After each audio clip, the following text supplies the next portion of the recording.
Lucky Boys Podcast. Living in New York City is so expensive.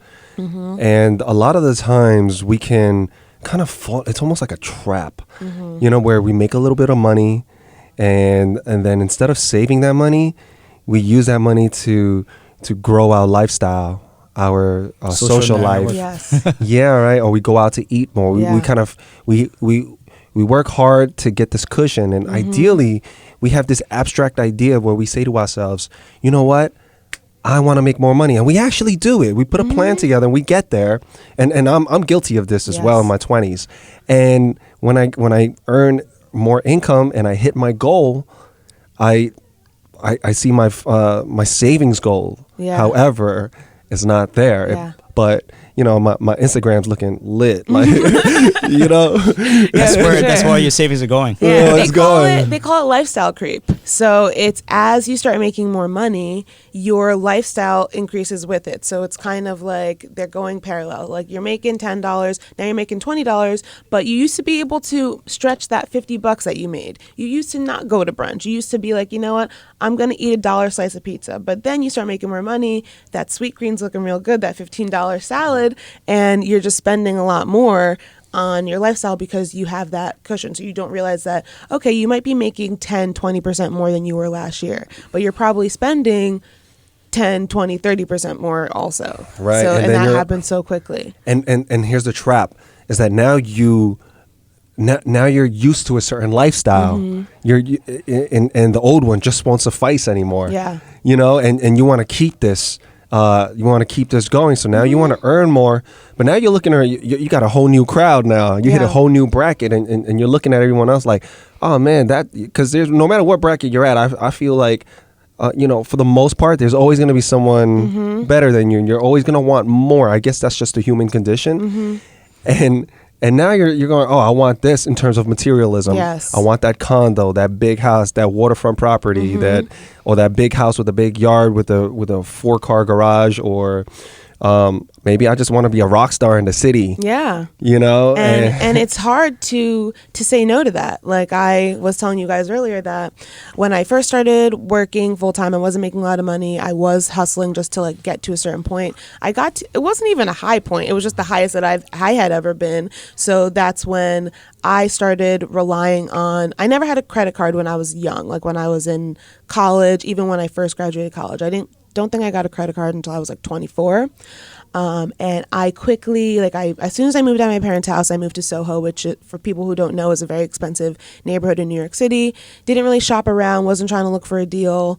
I was trying to look for a deal, but then the first apartment came up with the people I was trying to live with, and I was like, oh, I can afford that.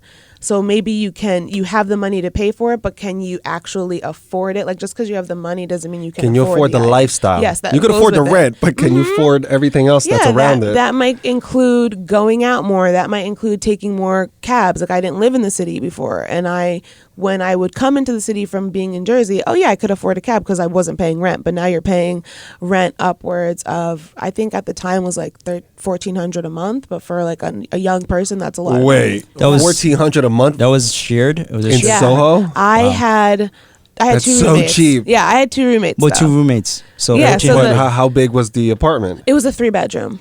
3-bedroom, 1 bath. It had 2 floors, like a duplex setup. Parties are $1,400. That is so cheap. The total rent was like. Was it a walk up? Yeah, the whole rent was $4,000. A walk up building. It's way cheaper in comparison to what other people were spending. But for me, like my first job, if you're making like $60,000 a year, $1,400 a month is a lot. That's like that's almost half your paycheck. Yeah. Plus, you also that doesn't include utilities, right, groceries, and then the lifestyle that you think you need to live because you're like a 20-something in New York City. So you're spending like maybe 70% of your income. I didn't even know. I wasn't budgeting then. I would make money and make sure that I had student loans, so I would make sure that my loans were paid and my rent was paid. But sometimes, I remember putting my rent a couple times on my credit card. And that's crazy. Wow. It's such that's the trap. And with these high interest rates, you get right there, you get sucked in because now you're just like, oh yeah, I'm gonna lean on these credit cards here, and if you're already in the red every month, So that means you're just going to be paying off the minimum amount of the credit card. Yeah. So now, for example, if you're $1,000, $2,000, $3,000 over your head, and then the minimum is like $35 in the short term, you're looking, oh, that's nothing. That's easy. That's a layup. Yeah. But you got to look at the bottom line. 100%. You're losing a lot of capital. Yeah. It's robbery. It's literally robbery. Just think about it. Some of these interest rates is north of 20%, and 20% of $100 is 20. Yeah. 20% of $5,000.